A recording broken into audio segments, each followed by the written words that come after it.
បាទសួស្តីអ្នកទាំងអស់គ្នាជួបគ្នាម្ដងទៀតហើយថ្ងៃនេះសូមនាំអារម្មណ៍អ្នកទាំងអស់គ្នាមកទស្សនាជាមួយនឹងវីដេអូនៃការស្នើសុំ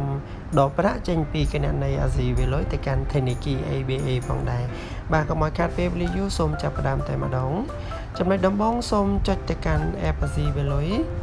បាទបន្តមកទៀតសូមអ្នកទាំងអស់គ្នាគូគុំនោះសញ្ញាដើម្បី log ទៅកាន់គណនីសូមអ្នកទាំងអស់គ្នាស្វែងរកពាក្យថាគណនីខ្ញុំ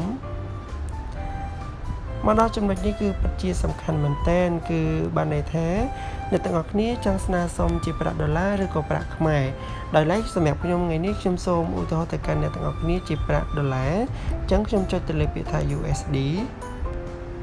បន្តមកទៀតសូមអ្នកទាំងអស់គ្នាពិនិត្យទៅលើពាក្យទាំងពីរនេះគឺពាក្យទី1ដាក់លុយពីធនាគារនិងពាក្យទី2ដកលុយទៅធនាគារប្រសិនបើជាអ្នកទាំងអស់គ្នាចង់ស្នើសុំដកប្រាក់ចេញពីគណនីអាស៊ីវាលុយទៅកាន់ធនាគារសូមចុចទៅលើពាក្យទី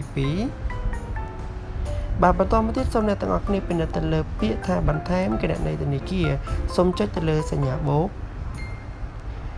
មកដល់ចំណុចនេះគឺបានន័យថាអ្នកទាំងអស់គ្នាត្រូវតែធ្វើការ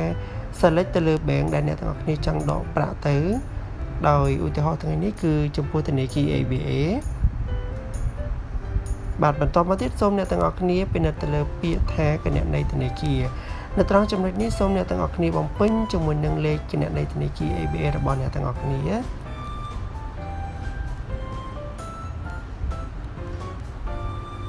បាទបន្តមកទៀតសូមអ្នកទាំងអស់គ្នាចុចពាក្យថាបញ្ជាក់មកដល់ចំណុចនេះសូមអ្នកទាំងអស់គ្នាពិនិត្យទៅលើពាក្យថាចំនួនទឹកប្រាក់មានន័យថាអ្នកទាំងអស់គ្នាចង់ស្នើសុំដកទៅកាន់ធនាគារ ABA ប៉ុន្មានដាក់ចំនួនប៉ុណ្ណឹងឧទាហរណ៍ថ្ងៃនេះផ្ទាល់សូមឧទាហរណ៍ទៅកាន់អ្នកទាំងអស់គ្នាគឺចំនួន$1បាទបន្តមកទៀតសូមអ្នកទាំងអស់គ្នាចុចទៅលើពាក្យថាបញ្ជូនត្រង់នេះគឺជាចំណុចសំខាន់មួយទៀតដែរគឺបានន័យថាអ្នកទាំងអស់គ្នាត្រូវតែដាក់ជាមួយនឹងលេខសម្ងាត់ប្រតិបត្តិការរបស់អ្នកទាំងអស់គ្នាចំនួន6ខ្ទង់ដើម្បីបញ្ចប់ប្រតិបត្តិការរបស់អ្នកទាំងអស់គ្នាអូខេ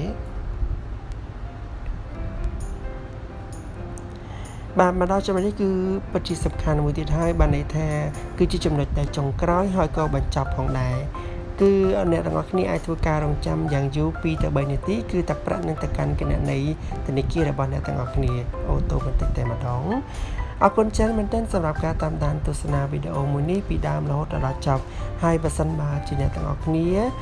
ចាប់អារម្មណ៍ជាមួយនឹងការប្រើប្រាស់សេវាកម្មអាស៊ីវាលុយកុំភ្លេចធ្វើការ download តាមរយៈ link ខាងលើដែលខ្ញុំបានដាក់បន្ទាប់មកសូមអ្នកទាំងអស់គ្នាធ្វើការវាយបញ្ចូលជាមួយនឹងលេខកូដ affiliate AF4773 ផងដែរបើសិនជាអ្នកទាំងអស់គ្នាពេញចិត្តនិងគាំទ្រ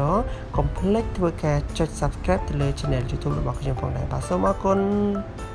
អាស៊ីវាលុយទូរស័ព្ទដៃគឺជាកាបូបលុយ